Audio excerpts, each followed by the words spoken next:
Judge Joe Brown is weighing in on this whole conversation about denouncing Greek life. And that's what we're going to talk about in this video, because I saw him do a reaction to the conversation between Melissa Blair. Y'all probably seen Melissa on the channel. We've talked about Delta Sigma Theta on this channel with her before. She did a great job just talking about her experience. But recently she was on the We Need to Talk podcast with Ezekiel. And so Judge Joe Brown saw the video, or at least a clip of it, and he decided to put in his 2 cents.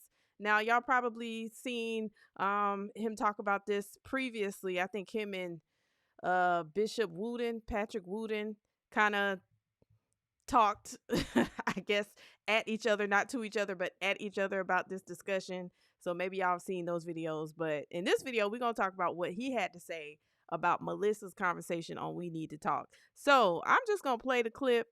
And in case you haven't seen any of the promos for the Melissa Blair conversation, this is a clip that they played at the very beginning of this podcast that we're going to show. So it was very helpful. And shout out to the We Need to Talk podcast for this promo. Now, y'all know I don't necessarily always agree with everything that Ezekiel says and some of the takes from the guests, but I do think that whoever's doing the production on these podcasts are doing an amazing job. Amen and amen. Okay. All right. So let's go ahead and get started with this video.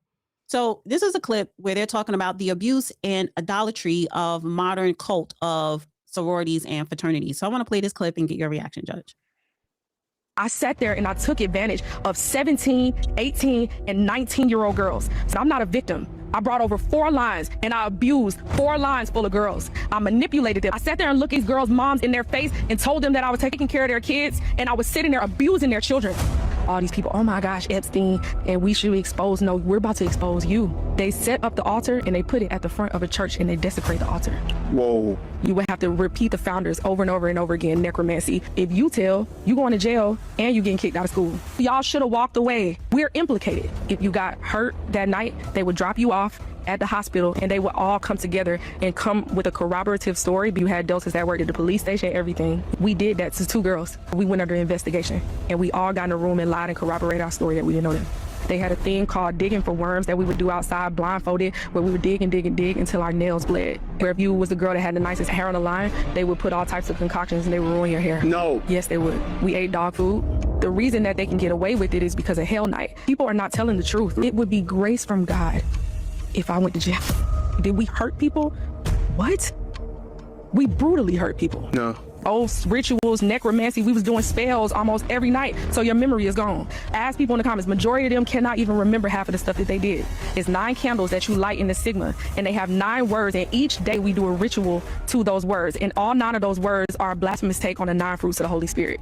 It's a dark room. It has a red candle and a white candle because the deity attached to Delta is Minerva. Minerva is a goddess of wisdom, and we would light that candle to usher the spirit of the wisdom into the atmosphere. We need a female deity. Jesus ain't it. And they would take your hand and you would be hand in hand and say, I light the torch of wisdom. I invite in myself a new life force, which is Delta Sigma Theta. You walk away singing this little light of mine. We had God present. Yeah, you had God present so you could blaspheme him. You're sitting here saying to me, oh, this is a Christian liberty? Oh, nah. And we had to wash ourselves and say, I rid myself of all negative energy. I am refreshed, renewed, and I am reborn. No. Yes, we did. National process. Every person has done it. Every person has done it. We had to go give a gift at the altar, and we would have to light candles. We would have to give gifts. When you decide that you want to drop, you become an eternal pyramid. All right. So for context, before we let good old Judge Joe Brown share his opinion on this conversation really is an in-house discussion for Christians, because the heart of the question is, can Christians in good faith join, pledge, promote these Greek lettered organizations? Can we do that and still be consistent with our Christian faith? Based on the research that I've done, which it's been a mixture of things. I've read their rituals. I've been reading the Bible my whole life, so I feel like that is like the biggest thing. Like, I don't need to know everything about Greek life, but if I know enough about the Bible and then know enough about Greek life, I can make a decision from there. But I've read their rituals. I've interviewed former members. I've read plenty of books now from people who are still in the organizations and people who still support the organizations, but still are voicing their concerns about things like hazing and elitism and all these other problems that you can find within the Greek organization. So I think I'm qualified to have a discussion about it. Obviously, Melissa has a firsthand account of her experience. And Judge Joe Brown, I mean, even though spoiler alert, I'm not going to agree with his take, but he has his own angle about how he feels about it. But the thing is, he's gonna answer this question or give his opinion based on an opinion that really isn't getting to the heart of our question, which is, again, can Christians do this? It's not necessarily saying that everything about Greek fraternities is bad, but the question is, can Christians do this and still, basically be consistent with our faith? So I'm not sure that Judge Joe Brown really understands what we're asking. And as far as I know, I don't think he's a professing Christian. And if he is, I would have some questions about, like, okay, like, how Christian are you? But anyway, let me go back just a few seconds because I want to make sure we get exactly everything that he had to say. Sounds like the people who know absolutely nothing about the subject, who badmouth, in addition to the frats and the sororities, they badmouth Masonry, something that's about 5,000 years old in the latter instance. Now, the purpose for the frats and Okay, before he gets into the purpose of the frats, let's just pause right here, because he immediately basically says she doesn't know what she's talking about. And my question to him would be, why would you say she doesn't know what she's talking about if all she's saying is, when I was in this organization, this is what I experienced. And now as a Christian, I can look back and say, this was wrong. This was sinful. This is in contradiction to what scripture teaches. So for him to immediately say, oh, well, she doesn't know what she's talking about, I think that's a logical fallacy. And I think I've showed y'all these cards before. They're called critical thinking. Oh, yeah, critical thinking cards, logical cards. So they tell you the different logical fallacies and different cognitive biases. And here's what the cards look like. So you can get some of these online, go to their website. I'll try to leave it in the description.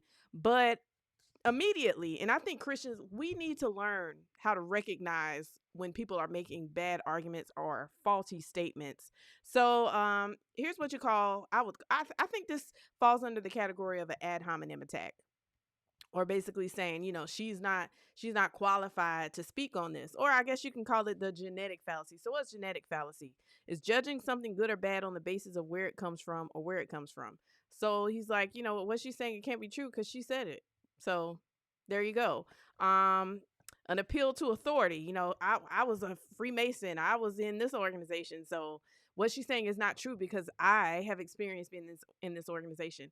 Now, I don't want to be too harsh on Judge Joe Brown. I used to love watching his show when I was growing up. But I think people who are, professionals, professional arguers, he has argued with quite a few people who have stood before him in a court of law. Like, they should know logical fallacies. And so I just feel like his biases are getting in the way of him being able to have a fair and balanced opinion and critique of the whole discussion, and specifically this discussion that he's critiquing. But anyway, let's continue. and the sororities, more than 120 years ago, in the case of the first one, Alpha Phi Alpha, 1906, was to fight American apartheid, American segregation. The Klan was at its absolute strongest. There were people around who were in reasonably good health who had fought to perpetrate slavery in the Civil War and who were Democrats, 100% Democrats, who populated the offices of sheriff, mayor, county commissioners, city councilman, alderman, whatever, populated the halls of Congress, and they were about the business of keeping colored Negroes, blacks, Negroes, colored, whatever they were called in those days, in their place and treated like two-legged domestic animals still. So the fraternities and sororities were broken into 4 fraternities, that's cells, 4 sororities, that's cells. So if you got one, you couldn't get all of them. And they were given the purpose of masquerading as white Greek social organizations or black counterparts so that they could operate and travel throughout the South and the rest of the country to do something about the rather horrible segregation that was being imposed, not selected by choice. The pledging was hard, very hard, and it was vicious because it's just like they do in the military with aviators. You get shot down, they don't want you to be so subject to being turned by your enemies. And they didn't want you to squeal to Sheriff Bubba and say what the rest of the people were up to and get a lot of people lynched, compromised, put in jail, brutalized, or anything like that. And I have talked to now deceased fraternity folk who did get captured during the civil rights era, and that part of the thing that they don't talk about, and tortured. Like when Emmett Till got killed, they sent down two alphas, A.W. Willis and Russell Sugarman, both attorneys, and a gentleman who was a photographer, Ernest Withers. He's got an exhibit here in Memphis and a permanent one in the Smithsonian Institution now. Withers he told me 6 rolls of film of Till's body, which he didn't develop, gave half to each Willis and Sugarman. They took off to get back to Illinois and out of Mississippi, get the film developed. I think they stipulated they were going to go get it developed at a Walgreens up in Illinois and get the photographs to the governor of Illinois so they could get Till's body back, which happened. But Willis indicated that he got stopped by a Southern sheriff and held in custody and tortured for several hours. But he said it wasn't as bad as Hell Week. He survived and escaped, joined back up with Willis, and there were 6 or 7 cars that got shot up or burned up. People got wounded, but they never tell that part of the story. And heroically, these people put a heck of a set of jumpstart cables on what was going on when Till's body got brought back and exhibited up in Chicago by his heroic mother's dictates. And I met that woman too. She's a fine, upstanding woman, or was until she passed on. And you can get a lot by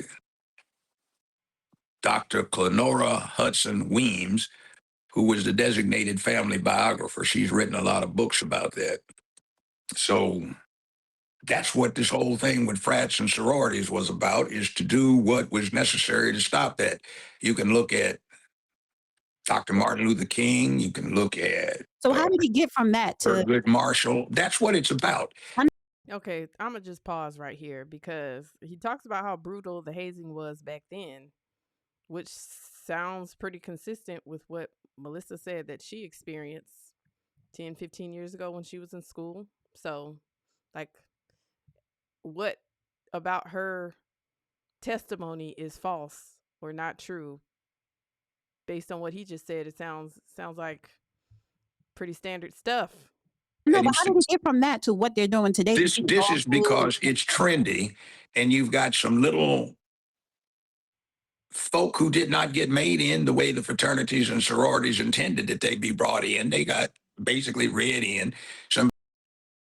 This doesn't even make sense to me because it sounds like he's saying, oh, she got read in, she didn't get, hazed like the rest of us, even though she just said, I got hazed and I hazed.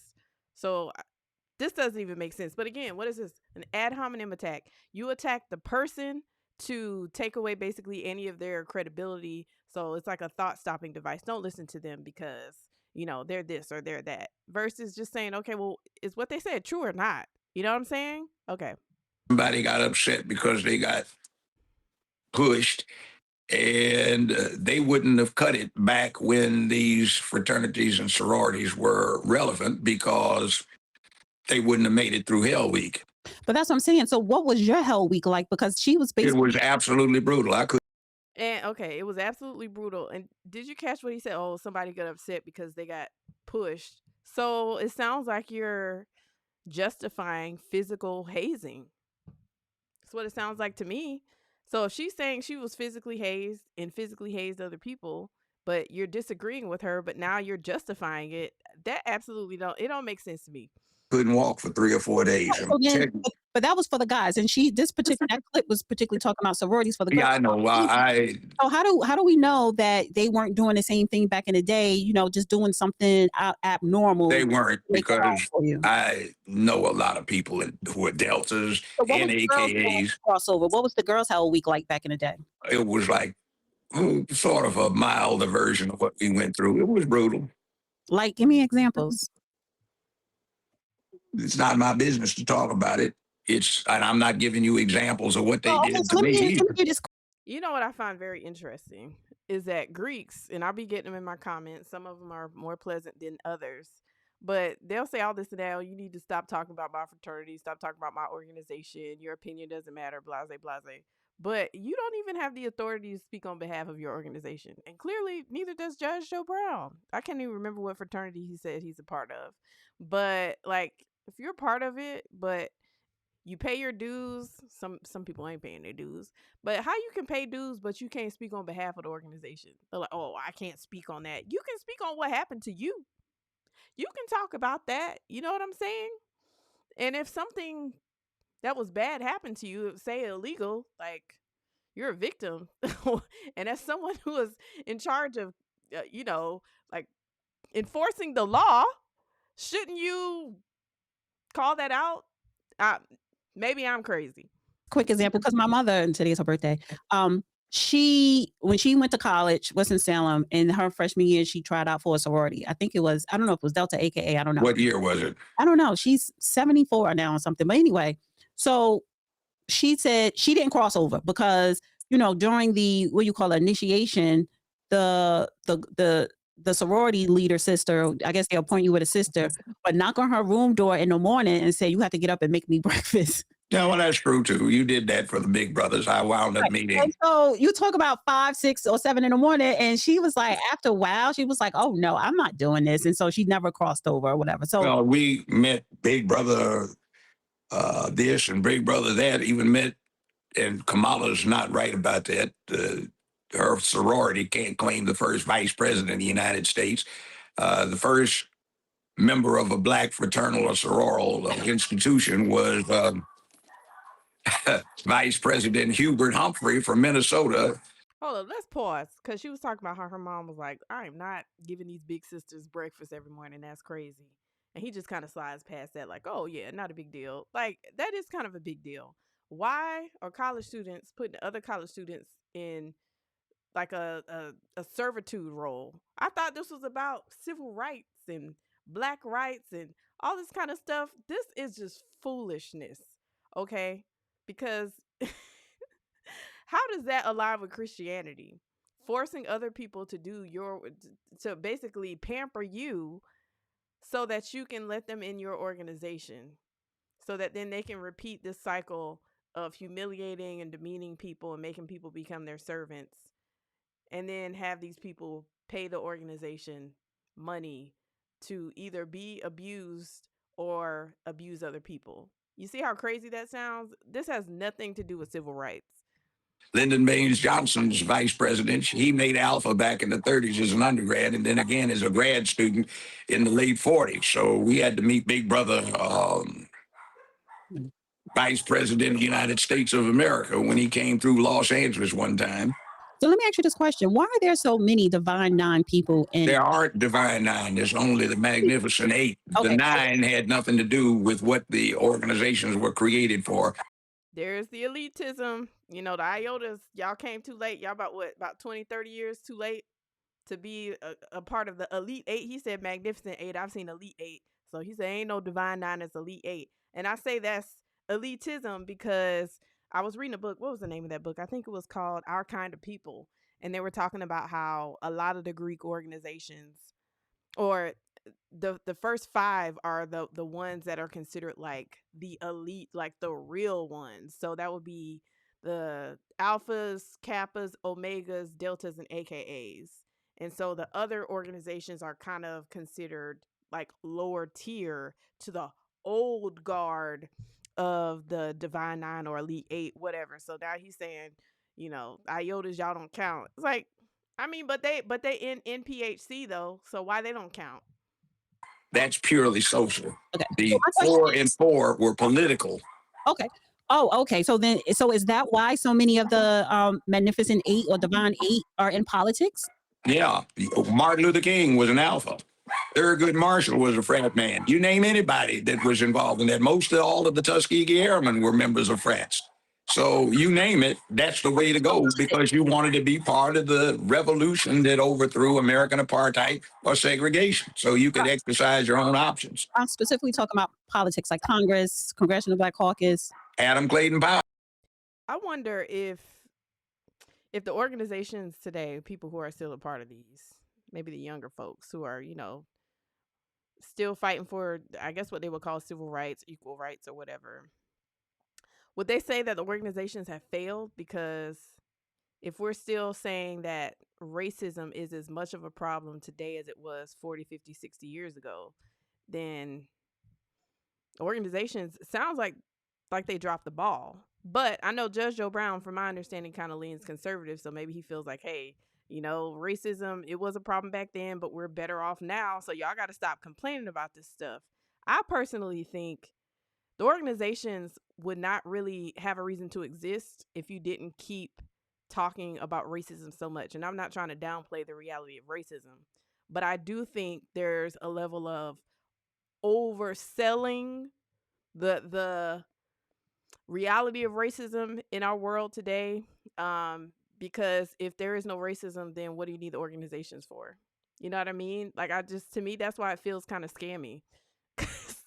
You're fighting for something that you really don't want to end, because if it ends, then there's really no purpose for your group to still exist. Oh, he was an alpha. So is it because that was the reason, one of the main reasons of joining a sorority or fraternity, black one, is to get involved politically? Yes. In other words, one of the main problems that came out in the late 60s was the fact that you couldn't trust anybody.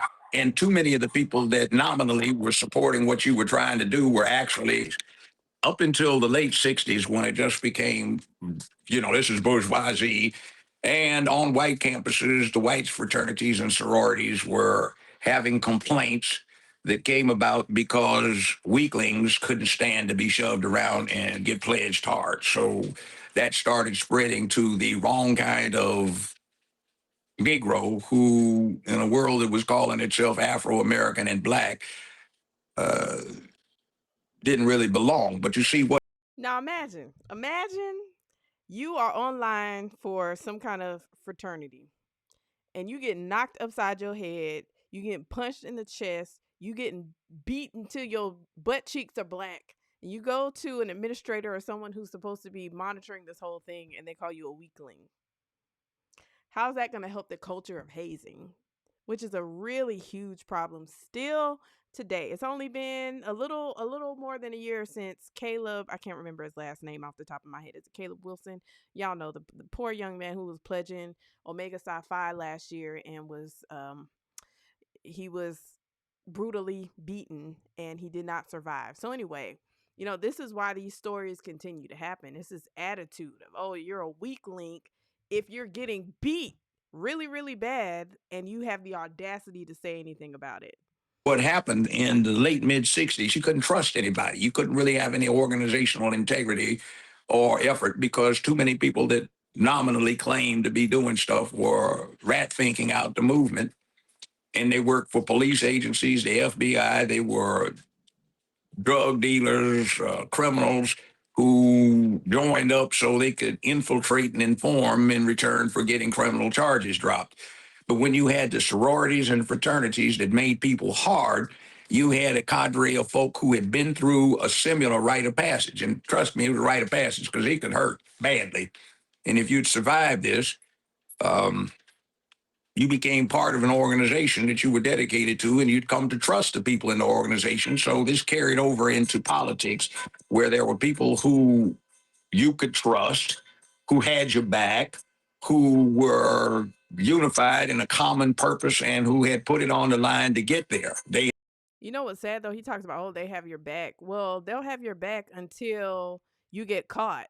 So if you get caught, like, either hazing someone or you're a victim of hazing yourself, like if you go to the hospital and you snitch, like it's not going to be good for you. If you say, oh, my fraternity brothers did this to me, they're not going to respect you after that. If you quit, they're not going to respect you. So yeah, they will have your back until it's time to throw somebody up under the bus. And if it's got to be you, it's going to be you every single time. It had been tested, so to speak. That's why the military likes paratroopers, because even if you haven't been in combat, if you jump out of a fully functional airplane at a couple thousand feet, at least you got the nerve to do that. And another thing, sorry, I wanted to finish my thought on that, because do you know how many people have died because these fraternity folks wanted to come up with some kind of story as to why the person got hurt. Oh, we were out playing football, we were out playing basketball, we were just trying to, make up all kind of excuses.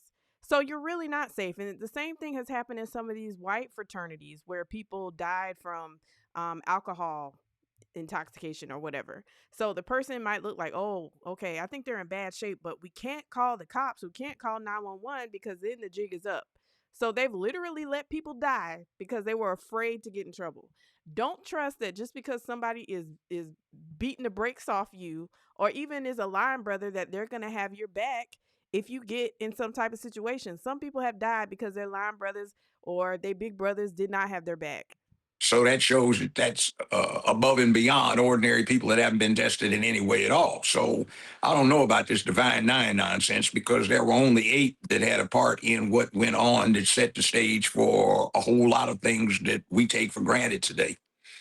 So the main thing, though, was this organizational base that Black America used for purposes of advancing what was known as the acquisition of civil rights and ending segregation. It wasn't integration, it was ending segregation. It's a different thing between having the choice to blend in and being told you can't get in here. That's like going to the park and saying dogs must be on a leash, dogs may run free, no dogs. That's the way it was. Colored must be accompanied by a responsible white, no colored allowed, or white people only, or colored okay if, colored only. This kind of thing was a reality. I experienced a part of it. And it was not something that any sane person wanted to endure. It's what happened to the Jews in the ghettos of Europe before World War II and during German occupation. It wasn't good. A big part of what you're saying too is what they're doing today. These sororities and fraternities, they're not focused on the mission and the real purpose on why Black sorority and fraternities even came into existence. It was to combat injustice politically, economically, socially, to help advance Black Americans. And that basically really, they're not focused on doing that too much now. From my research, really it was about advancing the elite Black Americans. So if you weren't elite, if you weren't a doctor, a lawyer, or the daughter of a doctor or a lawyer, or some, elite status job, or if you weren't like rich, they didn't necessarily want you back in the day. It was all about status. So let's not act like this is about uplifting all Black Americans. No, it wasn't. They are now exclusively focused on the cover story. So the cover story was camouflage. Like right now, what do they get famous for? They do these, they step, right? Yeah. Actually, I invented that. It was 1967. I was dean of pledges out in L. Now, y'all, when I heard this the first time, I said, come again, say what? Not Judge Joe Brown is taking credit. He's taking credit for stepping.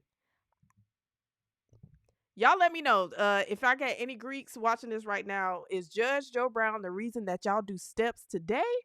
LA, and they had the frat games at Cal State LA where they'd have Lakers, Celtics, and et cetera, who were members of these frats, and they'd have these fantastic basketball games for 8 weeks.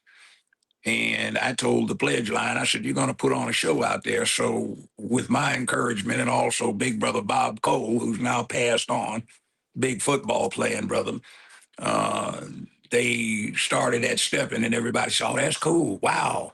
And then a lot of the people that had graduated from LA high schools who had gone back south to Tennessee State, to Fisk, to Spelman and Clark and Morehouse, etc., to Howard, they took it back with them. So that's how it started. So anyway, I know that part, and I'm not lying about it. I actually did it. But it's interesting because at that time we were having these debates of how far should we collaborate with what was beginning to be known as militancy. This is when the civil rights thing was dead, because there was no longer any need for the civil rights movement, since the United States had put in place every law necessary to do what was needed. And what was necessary was actualizing those laws and motivating people to do what they needed to do to step up, to get colleges and universities that were public in situations where everybody could utilize their resources instead of just being taxed and things being restricted and cutting them out of the opportunity to develop effective leadership. Now, somewhere in there, you got a situation where the effective leadership disappeared and it just became self-serving and there was no fallout to the impacted community. And then that morphed into 50 years of glorification of dysfunction from Hollyweird and all that stuff. And you get the Jasmine Crockett's and the Alien, and you get the women of ill repute that never would have been allowed on screen when this thing was going on for real back 55, 60 years ago. And now you get self-serving nonsense where they think they're entitled to be in a position so they can utilize the offices for personal enrichment and for the benefit of their friends and not their constituents, and not for the purposes that a whole lot of people are now dead to have attempted to achieve. Uh, we all were required to memorize Invictus by Henley. Now, some of y'all are probably very familiar with Invictus, especially if you have pledged a Greek organization. Now, he's about to recite some of it, and you let me know. Does what he's saying, or what he's about to say, is it compatible with the Christian worldview? I'm not going to recite the whole thing, but it starts off, out of the night that covers me, black is the pole from pole, black is the night.